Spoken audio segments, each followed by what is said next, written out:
My background is conversion in a dying church out in the country, age 11. And from 11 to 20, I thought the Christian life consisted of trying to live the Christian life, sinning, confessing, trying harder, and I was on the roller coaster for 9 years until I was invited to go to a conference where a man by Bill Allen of Mansfield, Ohio, spoke on some truths that I had never heard before. I never knew the Holy Spirit existed in the church I attended. And that night, I gave myself fully over to the filling of the Holy Spirit. That night, I made a shift in churches. And that night, God moved me in his providence into a church that was in the middle of a revived state.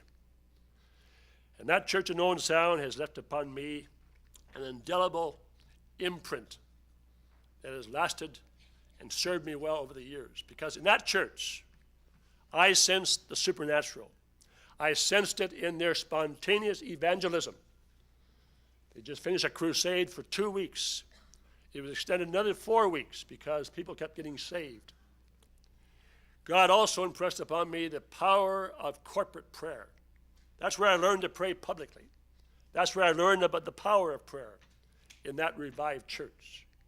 It was also the place where I learned about radical, deeper life teaching.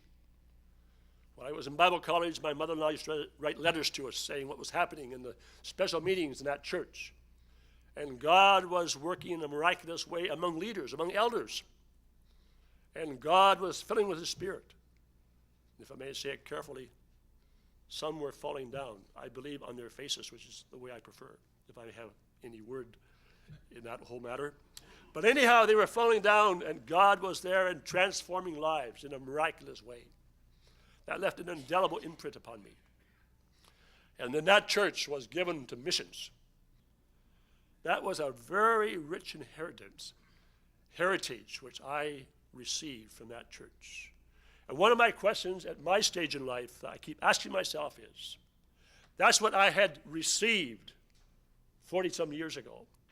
What will my generation pass on to your generation in terms of bequeathing to you the evidence of the supernatural? And that's the great burden of my heart. How can we indeed pass on the supernatural?